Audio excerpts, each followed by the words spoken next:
Bonjour, bonjour à tous. Merci de nous avoir rejoints pour passer une petite heure ensemble sur cette conférence sur la thématique d'un partenariat numérique innovant au service des SAD. Est-ce que vous m'entendez même au fond de la salle? Ouais, tout va bien? Génial. Donc on va intervertir pour une fois, on va faire le contraire, on va faire honneur aux hommes. Donc je vais laisser Sébastien se présenter, puis je me présenterai après. Merci. Bonjour à tous, donc, je me présente, je suis Sébastien Deroulet, je représente aujourd'hui la société Odéal et nous sommes l'éditeur de la solution Sociel. Donc, on reviendra sur notre produit juste après. Donc, pour ma part, je suis le directeur commercial de la société. Donc, je suis en charge de toute la commercialisation du produit ainsi que de la communication associée et du marketing qui peut en découler.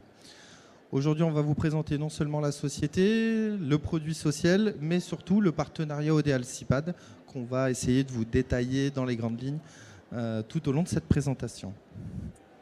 Voilà, alors c'est mon tour. Du coup, moi, je suis Caroline Faure, je suis la présidente et fondatrice de CIPAD, qui est une solution numérique de suivi des bénéficiaires à domicile. Et puis voilà, et puis on va rentrer après dans le vif du sujet, mais l'idée c'était vraiment dans ce partenariat que vous puissiez voir comment finalement le lien entre deux éditeurs, l'interfaçage entre deux solutions pouvait être au service finalement de l'accompagnement à domicile et du suivi qualité des bénéficiaires que vous accompagnez au quotidien. Il faut que je trouve comment le truc marche, ça y est, j'ai trouvé. Donc l'idée c'est de vous présenter nos deux entreprises. Donc Sébastien, tu veux nous présenter un petit peu Odéal et les modes de fonctionnement d'Odéal?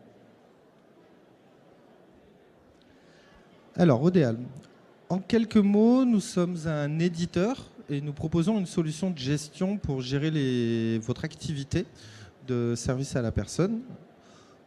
Beaucoup utiliseront ce logiciel pour gérer toute la partie souvent associée au planning, la facturation, la paye, la télégestion, vos déclarations sociales et tout ce qui va avec. Donc probablement que certains parmi vous sont déjà équipés de la solution Sociel et d'autres de nos confrères que vous pouvez retrouver également sur le salon ici. Donc Odéal appartient à un groupe de 3 sociétés. Donc Odéal pour la partie logiciel métier, Penbase que certains connaissent peut-être, qui est une solution de télégestion mobile, et mVista qui, elle, s'occupe de toute la partie intelligence artificielle, donc, où avec celle-ci, on prépare plutôt l'avenir et les réponses de demain. Odéal est donc 100% français. J'entends par là que nous sommes 100% à fond français. Nous ne sommes pas financés par des fonds étrangers et nous sommes basés exactement à Saint-Étienne, dans la Loire. Enfin, ça fait une trentaine d'années que nous exerçons ce métier d'éditeur dédié au service à la personne. Nous ne faisons principalement que ça. Et en avons sorti une expertise assez importante et assez longue. Et aujourd'hui, c'est près de 600 clients, donc 600 structures que nous équipons sur le réseau français, que ce soit en métropole ou dans les DROM-ROM, pour environ 10 000 utilisateurs. Voilà, donc c'est vrai que ça fait quelques années maintenant que nous sommes dans le secteur et nous avons essayé de rassembler toute notre expérience et expertise autour d'un produit qui est Sociel et sur lequel je reviendrai juste après. Alors, je vais vous présenter CIPAD maintenant. CIPAD, c'est un petit peu différent pour le coup des ERP dont vous avez l'habitude.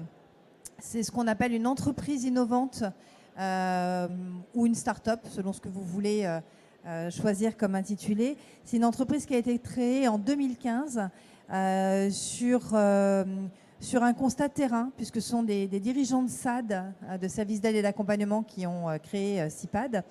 Et dans le constat qu'on avait besoin d'une brique supplémentaire pour compléter nos ERP. Donc on a développé un outil de cahier de liaison et de suivi de l'autonomie en ligne. CIPAD aujourd'hui c'est une entreprise à mission, ça dit aussi quelque chose de nos valeurs et de la façon dont l'ensemble de la solution a été construite. C'est une solution qui est basée sur le modèle de la co-construction. Alors il y a certains clients à nous dans la salle, donc ils pourront peut-être témoigner tout à l'heure s'ils le souhaitent, mais typiquement, ça veut dire quoi la co-construction? Ça veut dire que tout ce qu'on fait dans CIPAD, on le fait avec nos clients, avec nos utilisateurs.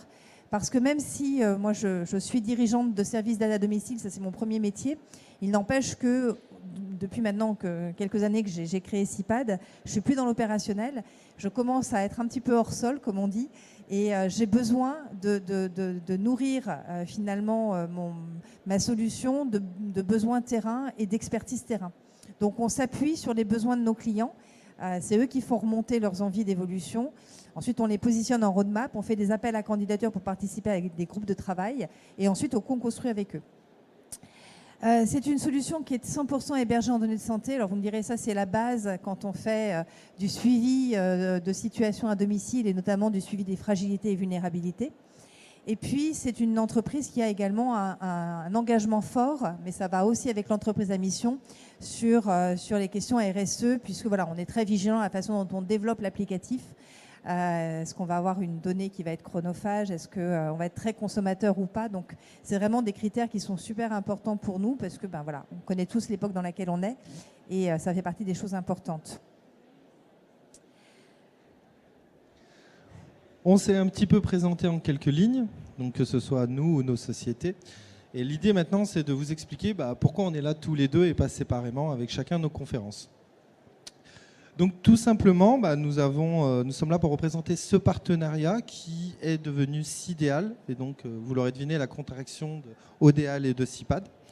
Et l'idée, c'est de vous expliquer un peu plus en détail ce qu'on aimerait vous proposer, que ce soit au travers d'une vision, pour aujourd'hui comme pour demain, mais surtout au travers des solutions. Alors, ce qui est important, c'est qu'en fait, on a, d'ailleurs, je ne sais pas si... Ouais. On a fait cette rencontre il y a à peu près 1 an, donc on fête nos 1 an. Hein, c'est une jeune relation, mais très fructueuse, vous allez le voir. On s'est rencontrés donc, au salon du service à la personne, donc là, vous êtes invités à notre premier anniversaire.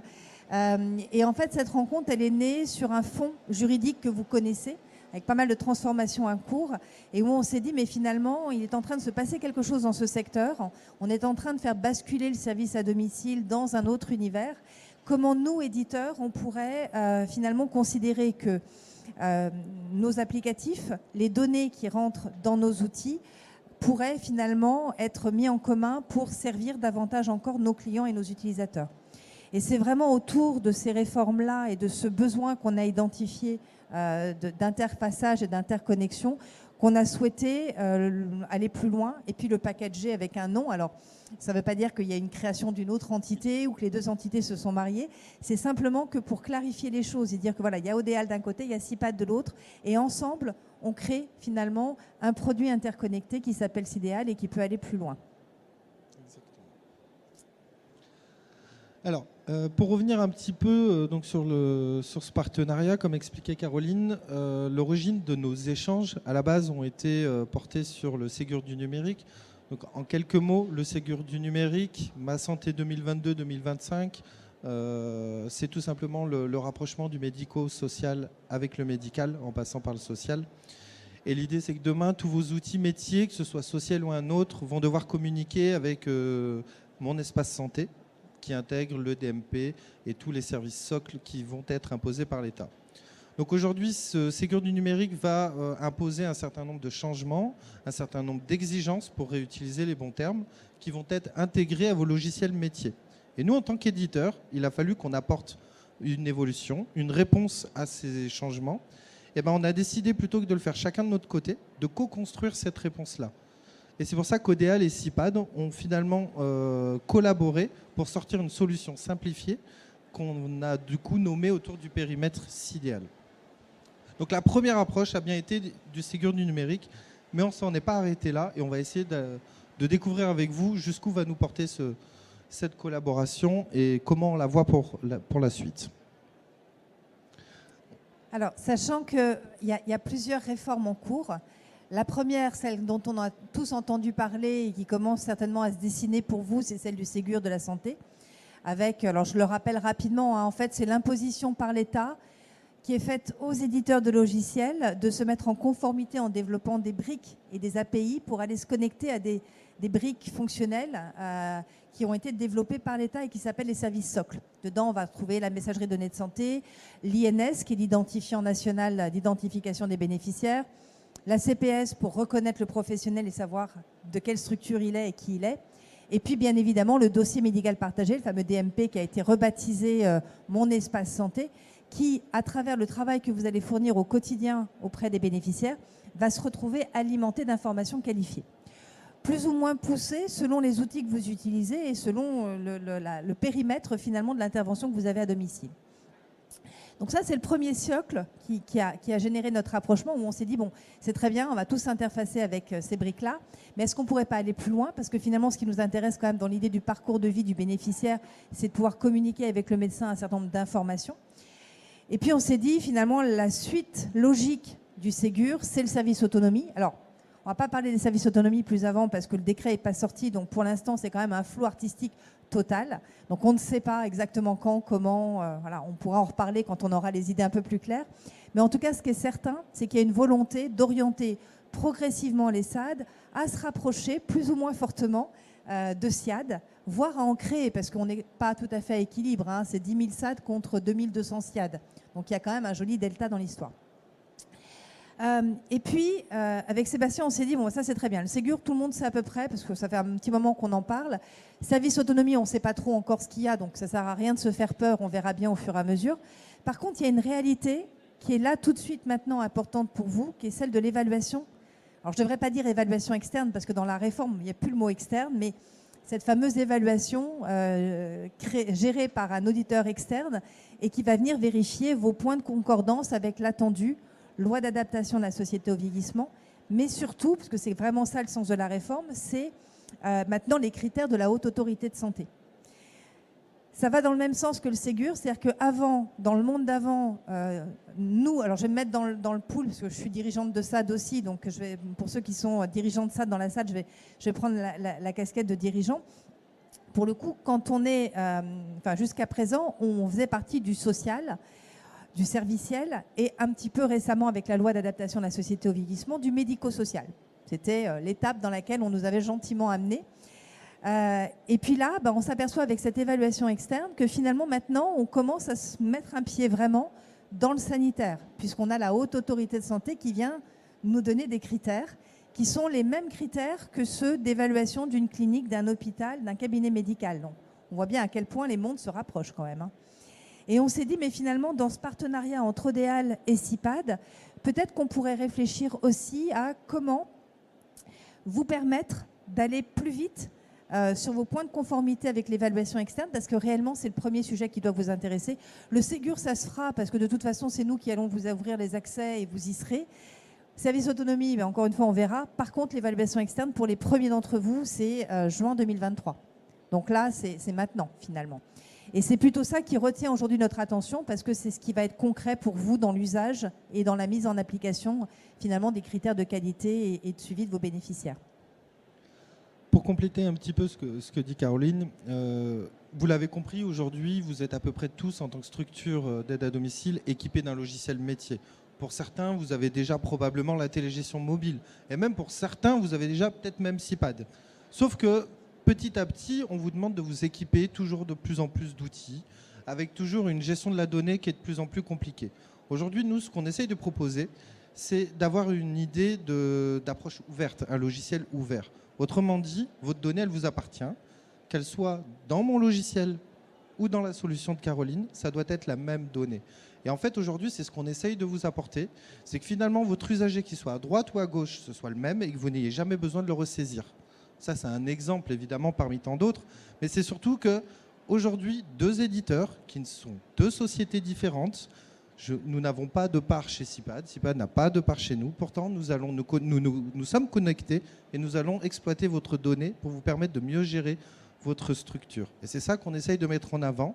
Et finalement, que vous ne soyez pas obligé de travailler qu'avec moi ou qu'avec CIPAD, ou que vous deviez faire un peu des deux de façon séparée. Et c'est comme ça que petit à petit, vous allez pouvoir relever les défis qui vous attendent. Et il y en a quelques-uns quand même en 2023. Alors, vite fait, on vous a remis une petite ciel, parce que quand on vous parle de CIDEAL, il y a Social ODEAL d'un côté, CIPAD de l'autre. Du coup, ça ressemble à quoi cette histoire? Donc, rapidement, c'est vraiment le Ségur qui a structuré un peu cette étape-là, avec d'un côté Social, donc, qui est l'ERP, facturation, paye, planification.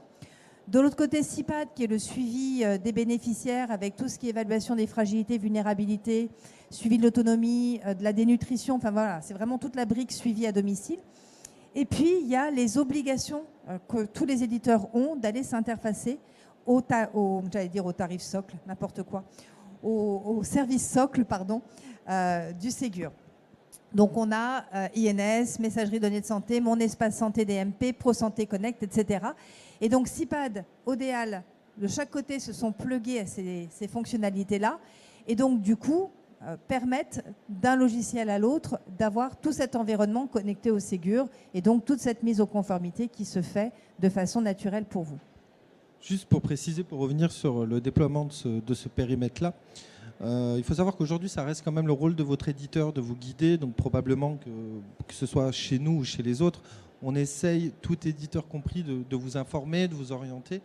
Et ça, aujourd'hui, c'est la solution que nous, on propose. Donc il est évident que chacun a la sienne. Et l'idée, c'est qu'on va essayer de vous apporter un périmètre obligatoire, mais on va essayer surtout d'aller au-delà.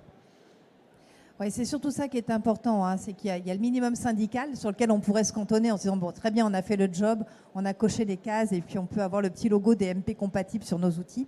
Là, l'idée, c'était vraiment de se dire qu'on pouvait aller beaucoup plus loin dans la proposition de valeur et essayer d'apporter encore plus de fonctionnalités et de services. Hop. Voilà. Oups, je reviens en arrière. Et un petit décalage. Voilà. Rapidement, sur les services autonomie, juste pour qu'on ait tous le même niveau d'information au cas où. Donc, on est bien aujourd'hui dans une logique où on va avoir, pour le bénéficiaire, 2 portes d'entrée. J'ai besoin de service à la personne, ben, je vais frapper à la porte du SAD et je mets en place mes prestations. J'ai besoin de soins, et ben je vais soit dans un service de soins infirmiers, soit c'est un IDE libéral et je consomme des soins. Demain, l'idée, c'est d'intégrer les deux, alors soit sous forme de convention, soit sous forme de fusion. Il peut y avoir plein de modalités, mais en tout cas, on aura a priori une porte d'entrée pour délivrer les 2 prestations, le cas échéant. Mais l'idée de cette brique-là, parce que d'un point de vue technique, les logiciels métiers de type ERP n'auront pas forcément les mêmes choses à gérer. L'un aura besoin de communiquer avec la CPM pour la partie financement des soins. L'autre aura besoin de communiquer avec le conseil départemental pour la partie APA, par exemple. En revanche, la brique qui va être importante, c'est celle du terrain. Parce qu'une fois que j'ai fait cette fusion, que j'ai mes 2 comptes analytiques, parce que de toute façon, même en fusion, il va falloir séparer les comptabilités, comment sur le terrain, tout ça se met en musique. Comment l'aide-soignant du SIAD communique avec l'auxiliaire de vie du SAD ou avec l'aide ménagère. Comment les responsables de secteur et IDE coordinateurs se passent les informations. Et là, du coup, on va avoir besoin de transmission ciblée, on va avoir besoin d'informations qualifiées, de traçabilité dans le cahier de liaison. Et c'est ça qui va être intéressant, parce que finalement, la gestion, vous pourriez la faire avec 2 outils différents au niveau ERP. Par contre, sur le terrain, il vous faut un pont commun. Sinon, les équipes ne collaboreront pas. C'est toute la difficulté qu'on avait avec, et qu'on a encore aujourd'hui avec les SPASAD. Hein. L'échec du SPASAD en expérimentation, c'était la difficulté de communication souvent entre les deux univers. Alors je garde un peu la parole, mais je vous promets, je vais le laisser parler après. Juste pour revenir donc, sur le sujet quand même du moment qui est hyper important, c'est la fameuse évaluation qui va commencer à se mettre en place pour les premiers SAD à être réévalués à partir normalement du milieu d'année 2023. Il y a certains départements, j'ai eu les infos il n'y a pas longtemps, qui ont un peu décalé dans le temps, mais on a des départements qui sont prêts et sur lesquels les premières évaluations vont tomber. On a fait la lecture. Je pourrais vous envoyer les slides si vous me faites un petit mail, je vous promets, je vous envoie le critère. On a fait une petite lecture de l'attendu réglementaire sur l'évaluation externe. Et à la lecture du pavé, parce que c'est quand même un joli pavé, on a ressorti les items les plus pertinents de notre point de vue et qui illustrent un peu notre propos d'aujourd'hui. Dans les critères qui vont être évalués, il va y avoir le repérage de manière précoce des risques de perte d'autonomie. Ça veut dire que vous devez, au plus tôt dans les situations, repérer toute trace de risque d'évaluation de l'autonomie, en plus ou en moins. Il va y avoir également l'évaluation régulière des besoins de la personne. Donc, est-ce qu'il y a besoin d'un portage de repas? Est-ce qu'il y a besoin d'adapter la salle de bain? Est-ce qu'il y a besoin de mettre en place un lit médicalisé? Est-ce qu'on a une problématique de dénutrition, auquel cas il faudrait peut-être envisager une consultation et peut-être des compléments alimentaires ou peut-être un fractionnement des repas? Il va falloir également être capable de définir la place de l'entourage avec la personne. Donc là, on est vraiment dans le rappel d'une obligation qui existe déjà dans la loi d'adaptation de la société au vieillissement, qui est la désignation de la personne de confiance, du référent et du niveau d'accréditation à l'accès d'information. Alors moi, je reprends souvent l'exemple, dans un SAD, le téléphone sonne, ce sont les familles qui vous demandent des nouvelles, et le premier réflexe, en général, à l'accueil, c'est de donner les nouvelles. Or, c'est un acte qui est pénalement répressif. On est dans de l'information sensible, dans de la donnée de santé la plupart du temps. Vous êtes tenu au secret professionnel et donc vous ne devez communiquer aucune information à personne, à moins d'avoir vérifié l'identité de la personne et son niveau d'autorisation par le bénéficiaire. Donc on voit à quel point on joue avec le feu en permanence, parce qu'on est dans le rush, parce que voilà. Parce qu'on pense bien faire, souvent, c'est aussi ça. Donc là, il va falloir pouvoir paramétrer et structurer le partage d'informations avec le bon niveau d'autorisation préalable et le prouver. Il va falloir également accompagner la personne pour prévenir les situations de rupture de parcours. Donc là, on anticipe les évolutions, les fragilités et on oriente au bon moment. On mobilise les partenaires, donc on est vraiment dans de la coordination effective. On partage avec eux des informations nécessaires, transmission ciblée sur des niveaux sécurisés. On respecte les règles de sécurisation des données, des dossiers et des accès. Et enfin, vous devez tous avoir une politique et une stratégie de déploiement des outils numériques dans votre environnement. Donc voilà pour les critères qui vont être évalués pour les premiers d'entre vous qui vont passer au crible à partir de 2023.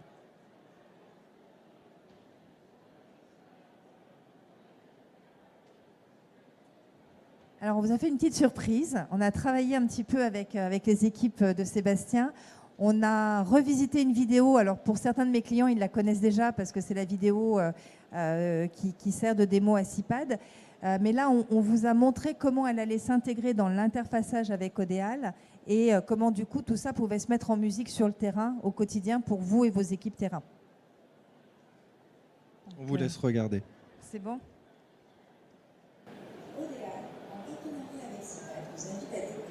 Un service d'aide et d'accompagnement à domicile en environnement connecté.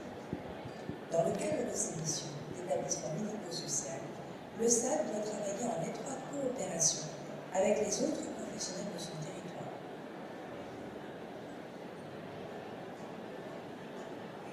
Madame Legendre est la directrice de ce service d'aide et d'accompagnement à domicile. Elle est ravie de vous accueillir pour vous présenter son environnement de travail connecté.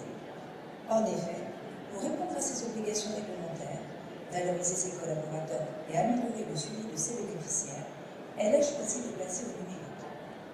Pour ce faire, elle s'est équipée de Social, l'ERP proposé par Odéal, et de CIPAD Connect, la solution de suivi et de prévention proposée par CIPAD. Grâce à Social, Madame Legendre gère efficacement la partie administrative et financière de son activité. Elle organise les plannings de ses intervenants à domicile, valide ses factures et sa paie. Grâce à l'application Socialum, elle peut également adresser à ses sociétés de vie leur planning d'intervention.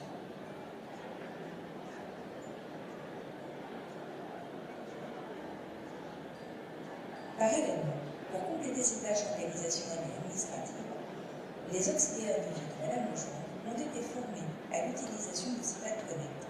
Dans le cadre du partenariat entre les deux éditeurs, les logiciels ont été interconnectés et permettent désormais de suivre en temps réel la situation des bénéficiaires à domicile.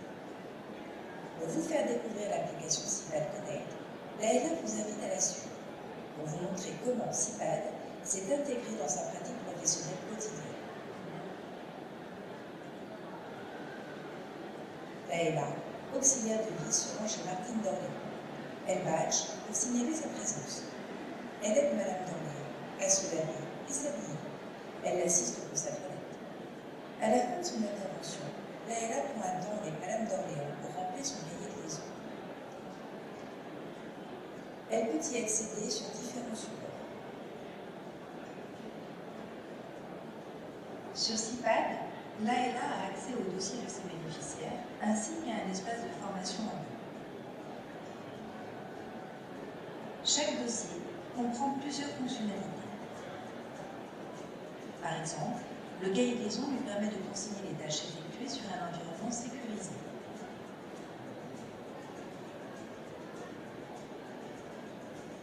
Sur CIPAD, elle peut préparer avec Madame d'Orléans une liste de courses pour sa collègue Cécile, qui doit venir cet après-midi.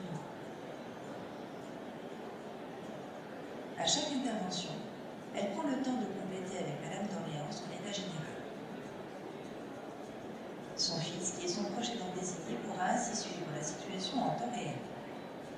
En cas de besoin, il est possible de signaler une absence afin de prévenir l'ensemble du réseau d'aidants et éviter ainsi les déplacements inutiles.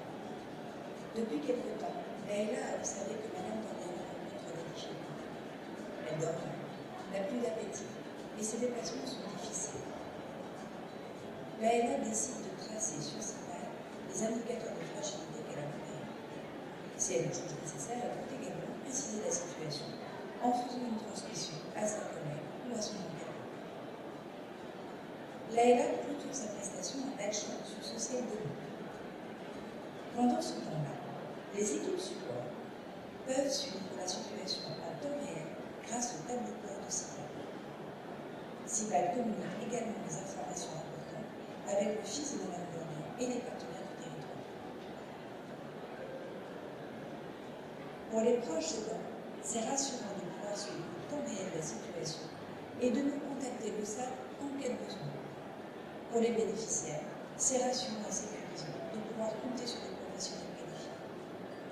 Avec Social et CIPAD, les membres du réseau opèrent ensemble pour le bien vieillir à domicile.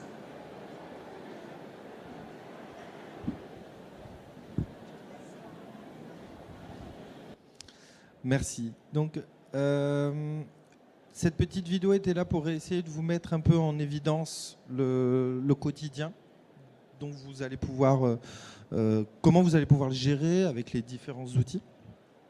Et du coup, maintenant, je vous propose de passer un petit peu sur l'étape d'après. C'est comment tout ça va nous permettre de préparer demain. Alors, avant de parler de demain, j'aimerais quand même revenir sur un aspect. C'est qu'une collaboration, ça se fait certes par une vision, ça se fait sur la base d'une idée, de tout un tas de facteurs. Mais si aujourd'hui CIPAD et ODEAL travaillent ensemble, c'est surtout qu'ils se sont reconnus aussi sur un ensemble sur une vision commune, mais sur un ensemble de valeurs. C'est-à-dire qu'on reste des entreprises à taille humaine. On a souvent la volonté de dire qu'on intervient dans un secteur qui travaille auprès de l'humain. Et ben on essaye d'avoir d'avoir une attitude en adéquation avec votre secteur finalement. Donc on essaye de ne pas être un numéro pour vous. Vous n'êtes pas un numéro pour nous. Et cette philosophie-là, on la retrouve aussi bien dans les équipes ODEAL que dans les équipes CIPAD, que ce soit au travers de l'expertise de Carole. Nous, parmi nos salariés, nous avons également pas mal de personnes qui viennent directement du milieu de l'aide à domicile, qui ont travaillé au sein de structures et qui sont finalement passées un peu de l'autre côté. Et tout ça, mis bout à bout, a fait que ODEAL et CIPAD, ça a apparu un peu comme une évidence dans la façon d'approcher les choses. Donc, ceci étant dit, je vous propose de regarder un petit peu comment on pense travailler demain.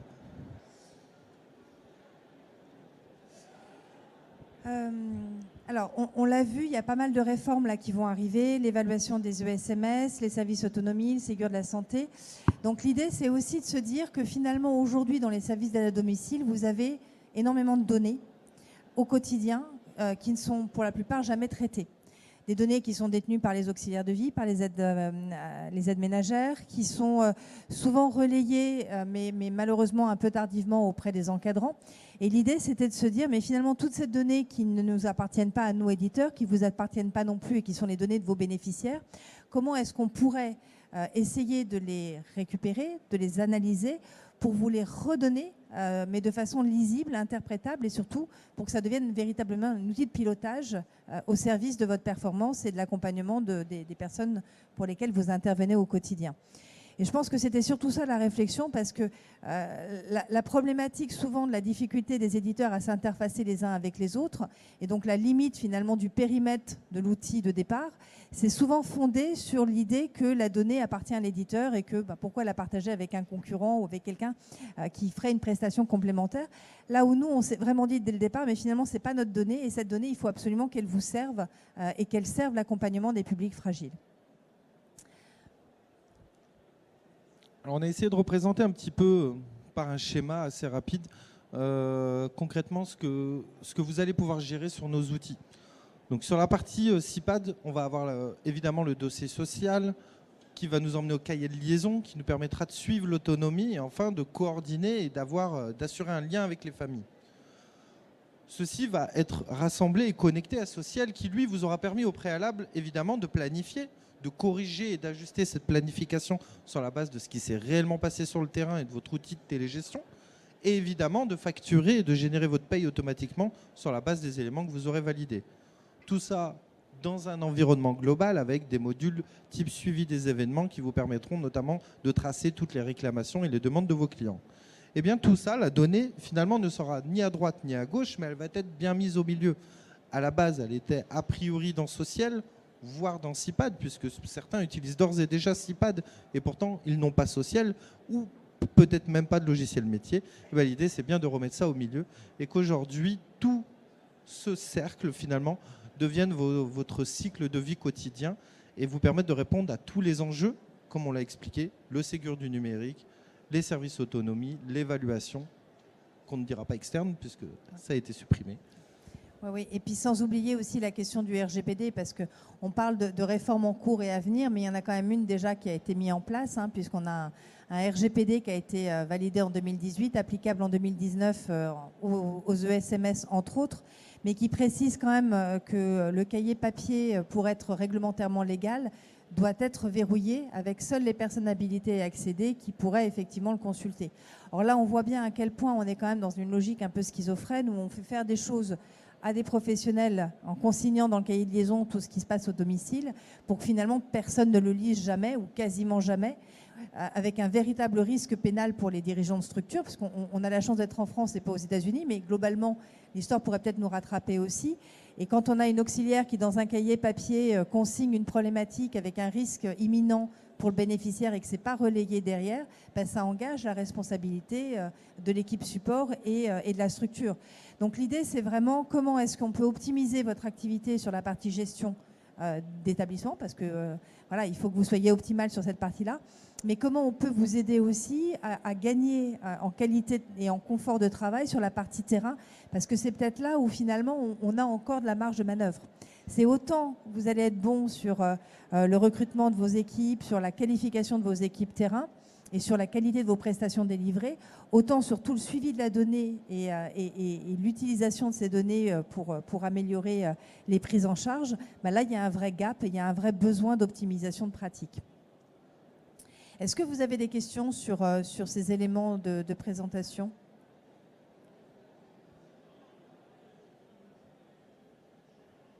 On peut faire circuler le micro si vous avez des questions.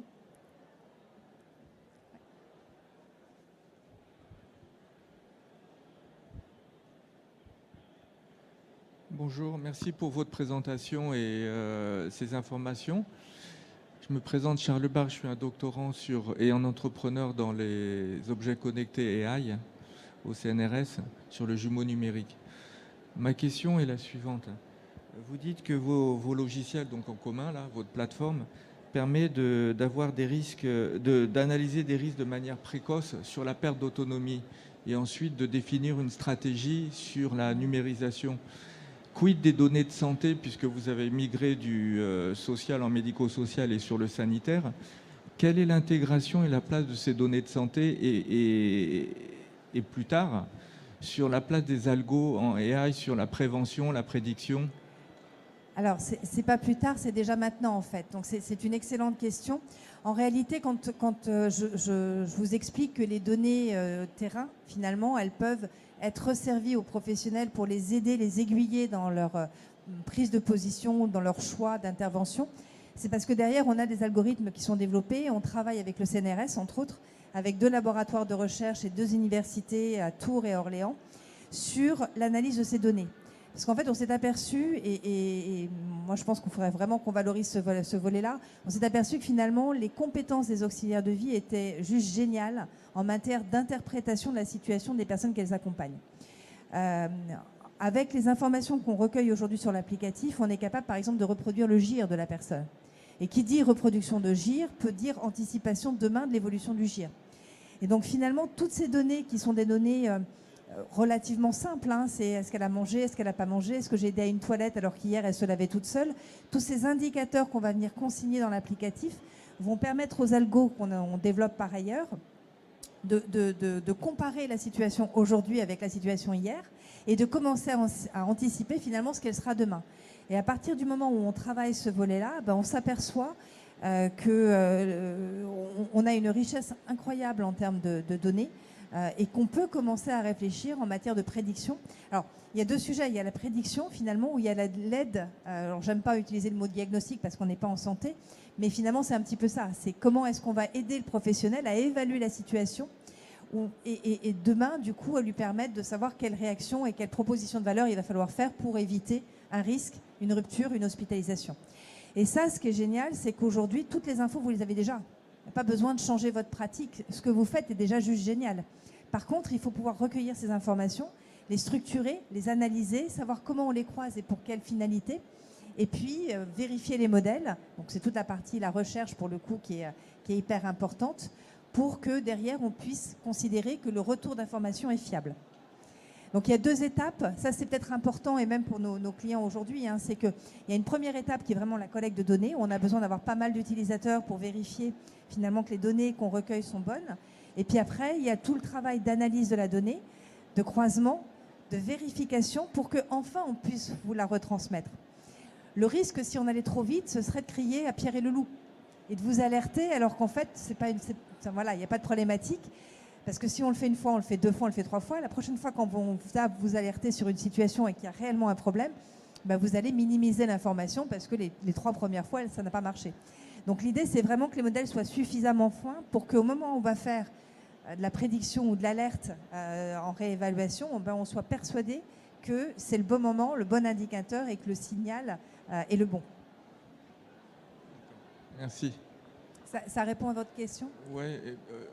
Ma question en vous écoutant, c'est qui est à la base de la création de ces algos? Est-ce que c'est des équipes de vos deux sociétés ou vous greffez en partenariat avec des labos tels que vous avez cités qui font un plug and play sur votre plateforme à disposition de vos clients ensuite?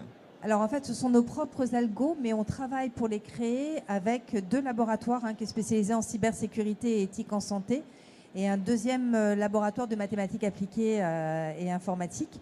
Et là, l'idée, c'est vraiment à la fois de prendre des choses qui existent, parce qu'il y a déjà des algos qui tournent et qui sont efficients, de tester ces modèles-là, de voir comment on peut les faire évoluer, parce qu'ils ne sont pas forcément adaptés à du domicile, à du suivi de bénéficiaires à domicile, ou aux spécificités des professionnels qu'on accompagne.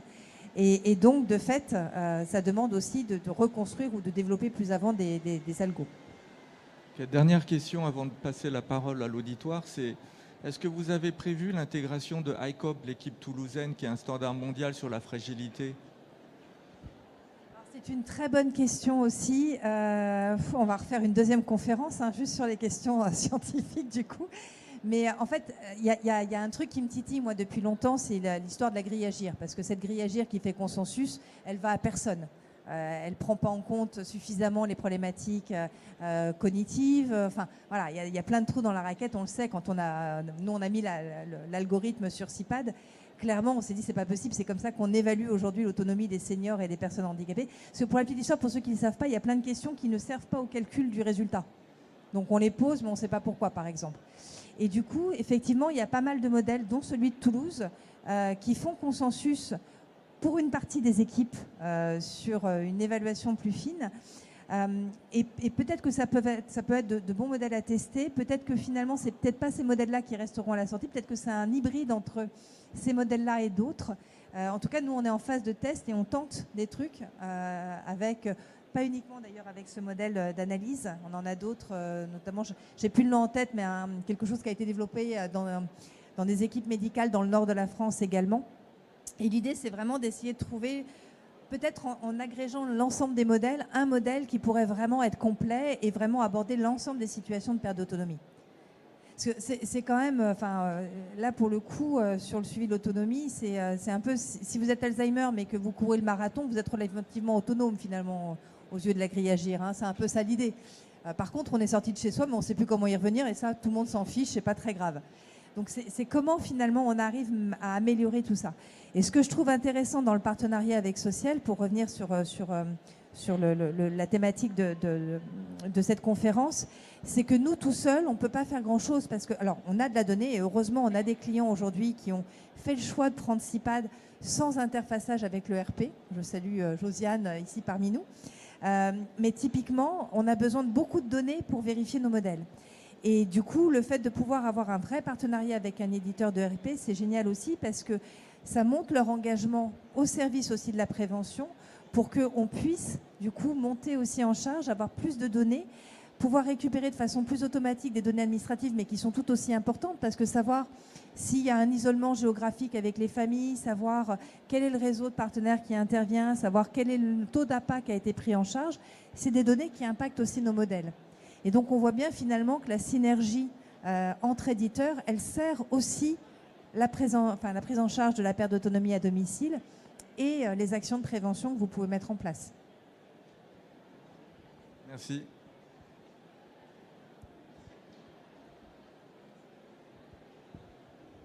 Est-ce que vous avez d'autres questions? Déjà, est-ce qu'il y a des utilisateurs de Social dans la salle? Oh. Donc, il faut changer de logiciel. Non, mais blague mise à part, je pense que c'est important parce que on est vraiment, c'est un peu l'histoire du Ségur de la santé. On voit bien avec le Ségur de la santé à quel point, finalement, ce qui est compliqué, c'est qu'il y a des services socles qui sont pensés par l'État, qui sont déjà un bon niveau d'information et qui vont nous obliger, nous, auditeurs, à vraiment faire des échanges d'informations qualifiées pour que ça nourrisse derrière le corps médical, les soignants et l'hôpital. Et de l'autre côté, ce qui est intéressant aussi, finalement, c'est de voir comment, sur le terrain, on peut aussi améliorer la qualité des données, la qualité des informations, parce que si on veut nourrir le médecin en bout de chaîne pour que, au moment de l'arrivée à l'hôpital ou même de la sortie de l'hôpital, on ait vraiment une traçabilité de tout ce qui s'est passé et de la situation réelle du patient, plus les systèmes seront communicants, plus ça ira dans ce sens-là. Donc c'est vraiment important qu'on puisse avoir illustrer vraiment ce partenariat et qu'on puisse aller plus loin ensemble. D'autant que l'idée de ce partenariat, c'est aussi pour nous une brique de départ en réalité, puisque vous allez être amené à avoir pas mal de changements dans vos secteurs. Le logiciel métier était la base, reste la base. Et puis petit à petit, vous allez devoir vous équiper de plus en plus avec des outils imposés par le département, avec des outils imposés par l'État, avec des obligations de terrain qui vous demanderont de vous outiller. Et tout ça, mis bout à bout, en fait, ça fait beaucoup de livres qui sont décorrélés les uns des autres avec des histoires différentes. Et pourtant, les personnages sont les mêmes. Et l'idée de cette collaboration, c'est de commencer à mettre au milieu de la table une discussion qui est de dire, voilà, finalement, pour vous permettre de mieux gérer vos structures demain, nous, on essaie tout simplement de collaborer, de partager vos données et de vous permettre de faire tout ce que vous avez besoin de faire, tout en optimisant l'échange de ces données qui sont finalement le cœur de votre gestion quotidienne. Et ça, pour nous, c'est que le début. Aujourd'hui, on est sur une connexion avec des étapes. Donc, au début, ça passe par avoir un usager et un salarié qui est le même des deux côtés. Ensuite, ça va être avoir un planning qui sera affiché aussi bien dans le logiciel métier que dans le dossier social partagé. Puis, il y a le périmètre Ségur du numérique qui va arriver. Et petit à petit, l'idée, c'est de rajouter ces briques-là pour que, même si vous n'avez pas une seule solution qui fasse tout, puisqu'on n'a pas les compétences pour tout faire, on n'a pas les ressources pour tout faire, l'idée, c'est qu'avec tous ces outils, vous puissiez justement répondre à toutes ces questions. Et c'est ça notre ambition. Oui, puis avec une communication avec le monde extérieur, parce que nous, on le voit sur certains territoires où on commence à avoir des partenariats. Là, on vient d'équiper, de rapprocher des structures, notamment d'acteurs comme... Alors, je vais donner quelques noms, c'est pas pour faire de la pub, mais d'acteurs comme Domévie ou Bastide. Là, on a créé des réseaux connectés avec des partenariats de ce type-là sur certains territoires. Et du coup, ça permet aussi, finalement, d'illustrer de façon un peu plus efficiente la coordination. L'idée de pouvoir avoir des outils communicants, ça dégage aussi du temps pour faire de la coordination, et la coordination, elle vient aussi finalement compléter l'intervention que vous pouvez faire à domicile. Donc finalement, ça permet aussi, des briques terrain associées à des briques de RP, ça permet aussi d'aller plus loin finalement dans le travail de collaboration qu'il peut y avoir sur les territoires. Et ça, on trouve que c'est aussi intéressant parce que la logique qui est aujourd'hui poussée, c'est vraiment celle du parcours de vie, parcours de soins. Sauf que sur le papier, c'est super. Et puis dans les faits, comment est-ce qu'on fait du parcours? À quoi ça ressemble? Quand est-ce que ça commence? Quand est-ce que ça s'arrête? Avec qui je communique? De quoi? En établissement, c'est assez simple. Il y a une réunion tous les lundis ou les vendredis où on partage en équipe notre point de vue sur tout le monde. à domicile, finalement, quand est-ce qu'on se croise, quand est-ce qu'on se parle, quand est-ce qu'on partage l'information, et là, ça devient beaucoup plus complexe. Et du coup, l'idée, c'est aussi d'avoir cette ouverture, de montrer d'une part que les éditeurs peuvent s'interfacer, c'est aussi apporter le gage que demain, on sera capable d'aller communiquer avec d'autres outils de vos partenaires sur votre territoire pour apporter vraiment de la valeur en interconnexion globale. Donc ça, je pense que c'est important parce qu'on a tous entendu parler avec l'avènement du RGPD de l'interopérabilité, puis dans les faits, ça ne s'est pas forcément matérialisé, ce n'est pas toujours évident. Donc là, la preuve est que ça peut se faire, c'est qu'on l'a fait, et du coup, ça apporte quand même pas mal de valeur sur ce volet-là. Voilà. On commence à avoir fait un peu le tour de tous nos questions. sujets. Est-ce que vous avez encore des questions ? Non ? Des remarques ou des partages d'expériences non plus ? Alors j'en profite pour vous dire qu'on est sur le stand E38, donc qui est juste derrière, et en fait nous sommes tous les deux présents sur le stand. Donc c'est bien le stand Odéal, mais Odéal laisse de la place à son partenaire pour si vous voulez venir nous rencontrer, que ce soit l'un ou l'autre, nous serons à votre écoute et pourrons échanger sur vos projets de façon individuelle.